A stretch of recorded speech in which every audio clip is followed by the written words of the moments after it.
wabarakatuh. Shalom, Om Swastiastu, Namo Buddhaya, salam kebajikan untuk kita semua. Di sini, kami dari kelompok 5 ingin mensosialisasi warga setempat mengenai pentingnya UMKM di Indonesia.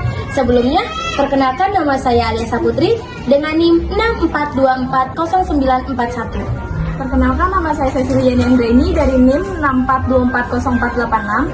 Nama saya Jessica Gita Agustin dengan NIM 64240980. Nama saya Rika Febriana, NIM 64241649. Nama saya Clara Monica dengan NIM 64241272. Nama saya Zara Disarita dengan NIM 64241174. Nama saya Nurafia dengan NIM 64240302. Nama saya Lutfiana Ramadhani dengan NIM 64241116. Oke, mulai ya. Assalamualaikum warahmatullahi wabarakatuh. Selamat siang ibu-ibu yang saya hormati. Sebelumnya saya ucapkan terima kasih Bu udah nyempatin kesempatannya buat kita. Di sini kami ingin memaparkan materi sedikit tentang UMKM di era sekarang. UMKM itu usaha mikro kecil dan menengah atau UMKM sektor. UMKM tidak hanya menyerap tenaga kerja dalam jumlah pertumbuhan ekonomi daerah. Dalam presentasi ini, kami ingin melihatkan potensi, tantangan, serta strategi pengembangan UMKM agar mampu bersaing di era digital seperti sekarang. Dan saya ucapkan terima kasih banyak kepada ibu-ibu semua yang sudah meluangkan waktunya untuk hadir di sini. Izin saya mulai ya. Yang pertama ada UMKM. Apa sih UMKM itu? UMKM merupakan singkatan dari usaha mikro kecil dan menengah. Pada dasarnya juga UMKM ini usaha atau bisnis yang dilakukan oleh individu, kelompok, badan usaha kecil maupun tenaga rumah tangga. Selanjutnya akan dilanjutkan oleh teman saya. Oke Bu, jadi selain pengertian UMKM yang tadi sudah dijelasin, sekarang aku membahas soal kriteria UMKM. Kriteria UMKM itu ada 3. Yang pertama ada usaha mikro. Usaha mikro itu sebuah usaha yang bisa dikatakan dengan UMKM bila memiliki keuntungan dari usahanya dan juga memiliki aset atau kekayaan bersih. Dan yang kedua itu ada usaha kecil. Usaha kecil itu usaha yang memiliki pendapatan serta keuntungan dengan jumlah yang lebih kecil. Dan yang terakhir itu ada usaha menengah. Usaha menengah itu usaha yang dijalankan oleh seseorang lembaga atau kelompok yang berpatokan dengan peraturan UU.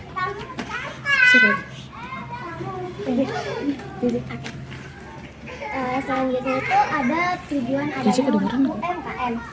Pada pasal 3 Undang-Undang UMKM, di sini itu bertujuan untuk menumbuhkan dan mengembangkan usahanya dalam rangka membangun perekonomian nasional berdasarkan demokrasi, ekonomi, dan berkeadilan. Selanjutnya Selanjutnya ada jenis-jenis UMKM. Di sini ada 5 jenis. Nah, yang pertama itu ada usaha kuliner, yaitu usaha yang bergerak di bidang makanan dan minuman seperti restoran, kedai kopi, warung makan, dan catering. Yang kedua itu ada usaha pakaian, usaha yang bergerak di bidang pakaian, aksesoris, dan busana. Yang ketiga ada usaha kecantikan, yaitu usaha yang bergerak di bidang perawatan kecantikan seperti salon, produk kosmetik, dan jasa kecantikan. Dan yang keempat ada agribisnis, yaitu usaha yang bergerak di bidang pertanian, perkebunan, peternakan, dan perikanan. Dan yang terakhir, yang kelima itu ada usaha otomotif, yaitu usaha yang bergerak di bidang otomotif seperti bengkel, penjualan spare part, dan jasa perawatan kendaraan. Selanjutnya saya akan ngasih tahu tentang prinsip-prinsip penting dalam menjalankan UMKM. Ini kayak fondasi di UMKM gitu, supaya usaha kita tuh bisa jalan terus. Yang pertama itu ada kemandirian. Ini artinya usaha kita tuh berdiri sendiri, walaupun kecil-kecilan, gak harus tunggu modal gede. Terus yang kedua itu ada kebersamaan. Usaha itu jangan jalanin sendiri-sendiri, kita saling bantu. Misalkan Ibu A jualan kue, terus Ibu B itu jualan kemasannya, jadi kita saling beli. Terus yang ketiga itu ada keberlanjutan. Usaha juga jangan cuma rame di awal. Biasanya banyak yang kayak gitu, tapi kita harus tahan lama. Makanya penting banget jaga kualitas pelayanan. Terus mau belajar biar usahanya tuh awet terus. Terus yang keempat ada efisiensi nih, maksudnya itu pintar-pintar ngatur baik waktu, bahan atau enggak tenaga. Misalnya ada sisa bahan masakan yang masih bisa dipakai di menu lain, itu udah termasuk efisiensi. Terus yang kelima itu ada kejujuran, yang terakhir dan yang paling penting. Jujur dalam usaha, kalau misal bilang makanannya berkualitas, berarti harus berkualitas beneran. Soalnya pelanggan itu suka banget sama penjual yang jujur. Nah, udah sih itu aja 5 prinsip penting buat pegangan kalau ibu-ibu punya usaha atau mau mulai usaha, karena usaha yang dijalani dengan niat baik dan cara yang jujur insya Allah juga berkah. Selanjutnya Selanjutnya ada ciri-ciri UMKM. Ciri-ciri UMKM terbagi menjadi 5. Yang pertama, modal terbatas. Skala operasi modal terbatas. UMKM umumnya memiliki modal yang relatif kecil dan seringkali bergantung pada modal pribadi atau pinjaman usaha kecil. Yang kedua, ada skala operasi yang sederhana. Proses produksi atau layanan yang diberikan biasanya lebih sederhana dengan sumber daya manusia dan teknologi yang terbatas. Yang ketiga, ada fleksibilitas tinggi. UMKM memiliki kemampuan untuk beradaptasi dengan cepat terhadap perubahan pasar atau permintaan konsumen, meskipun seringkali rentan terhadap perubahan ekonomi. Yang keempat, ada dikelola secara mandiri. Pemilik usaha biasanya terlibat langsung dalam operasional usaha, baik dalam produksi, pemasaran, ataupun manajemen. Yang kelima, ada pemasaran terbatas. UMKM biasanya memasarkan produknya di pasar lokal atau melalui jaringan yang terbatas. Selanjutnya,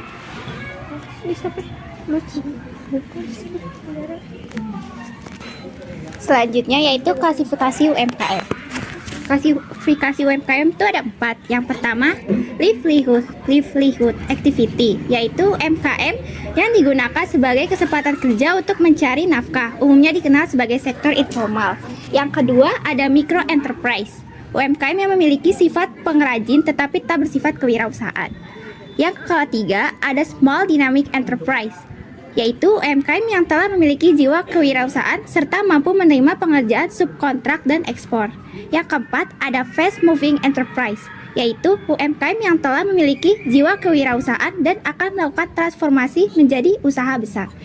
Selain ada klasifikasi UMKM, yaitu ada fungsi UMKM yang terdiri dari 3. Yang pertama, memenuhi semua kebutuhan masyarakat secara cepat, sekaligus menghidupkan perekonomian yang ada di sekitarnya. Yang keempat, membuka lapangan pekerjaan yang baru sehingga angka pengangguran menjadi kurang. Yang ketiga, ada menciptakan sistem ekonomi bagi masyarakat yang lebih merata dan mendukung perekonomian di Indonesia saat dihadapkan pada situasi krisis ekonomi sekalipun. Selanjutnya, adapun faktor perkembangan UMKM di Indonesia. Yang pertama ada pemanfaatan sarana teknologi informasi dan komunikasi, yaitu kemajuan UMKM disejalankan dengan perkembangan teknologi yang semakin kian berkembang. Hasil penelitian menyatakan bahwa salah satu kesuksesan bisnis adalah memperjuangkan teknologi yang baik dan tepat sasaran. Pada tahun 2017, 8 juta unit usaha mikro kecil dan menengah yang sudah go digital. Angka ini diharapkan terus bertambah demi keberlangsungan dan kemajuan bisnis di Indonesia. Yang kedua, ada kemudahan pinjaman modal, yaitu perkembangan bisnis usaha mikro kecil dan menengah di Indonesia tidak terlepas dari dukungan perbankan di Indonesia. Seperti kayak kita mau memulai usaha tapi butuh modal, jelas kita perlu meminjam sedikit dari perbankan. Lalu selanjutnya ada menurunnya tarif PPh final, yaitu penurunan tarif PPh akan berdampak bagi para pemilik bisnis usaha mikro kecil dan menengah atau UMKM adalah untuk mempermudah pembisnis menjalankan kewajiban perpajakan pada negara. Selain itu juga memberikan kesempatan untuk perkembangan usaha serta investasi karena adanya keringanan dari penurunan tarif pajak bagi pelaku usaha mikro, kecil, dan menengah. Kemudahan pinjaman modal Di sini ada perkembangan bisnis usaha mikro, kecil, dan menengah di Indonesia yang tidak terlepas dari dukungan perbankan di Indonesia. Untuk mendorong pertumbuhan UMKM, artinya diperlukan keterbukaan akses atau pembiayaan dari perbankan dan alokasi kredit khusus untuk UMKM. Sekian dari kami, kurang lebihnya mohon maaf. Wassalamualaikum warahmatullahi wabarakatuh. Terima kasih ya ibu-ibu. Iya, Atas makasih waktunya, ya. maaf udah keganggu.